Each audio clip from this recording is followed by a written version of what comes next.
La communication non violente. La théorie de la communication non violente nous offre plusieurs techniques qui nous permettent de ne pas perdre les pédales, même dans les situations les plus difficiles. Trop souvent, nos émotions prennent le dessus, ce qui nous énerve ou nous attriste.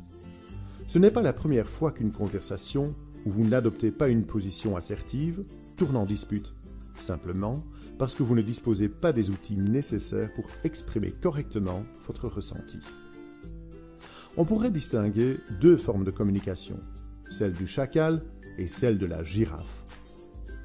La girafe est ouverte, respectueuse, assertive et ne juge pas. Le chacal interprète, culpabilise, juge, reproche et manipule.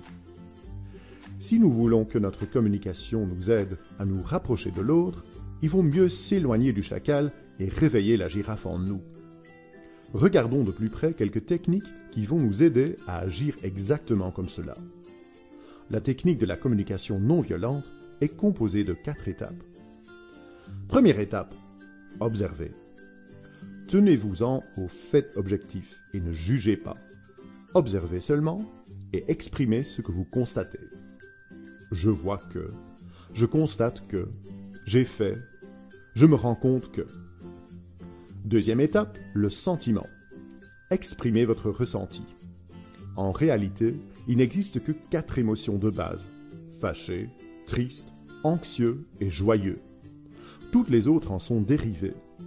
À cette étape, vous pourriez utiliser des tournures telles que « cela me blesse »,« cela me touche profondément »,« je suis déçu »,« cela m'énerve ».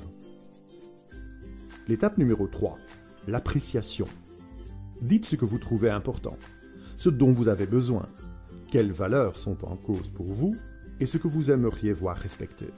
Par exemple, en disant « Pour moi, il a toujours été important que… j'aimerais que… ce qui compte pour moi, c'est surtout… » etc. L'étape numéro 4, le besoin. Indiquez clairement ce que vous attendez de l'autre. Quels sont vos souhaits concrets ou vos propositions dans ce contexte? Vous concluez par une demande précise du genre « j'aimerais te demander de… » ou « j'insiste pour que tu… » « je veux que tu ne tardes pas à… » etc. Par exemple, un collègue a introduit une demande de congé auprès de son chef, sans vous demander votre avis. Vous êtes responsable du planning et celui-ci est désormais complètement chamboulé. Vous voulez en toucher un mot à votre collègue. Première étape, citez les faits. J'ai constaté que tu avais demandé des jours de congé au chef sans m'en avertir. Étape numéro 2, exprimez votre ressenti. Cela m'énerve, parce que cela m'empêche d'avoir une bonne vision du planning. Étape numéro 3, dites ce dont vous avez besoin. J'ai besoin d'une vue globale sur le planning pour pouvoir correctement organiser les jours de congé de tout le monde.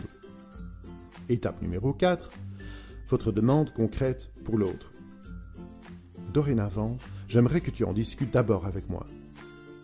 Dorénavant, servez-vous de cette technique pour communiquer moins comme le chacal et plus comme la girafe.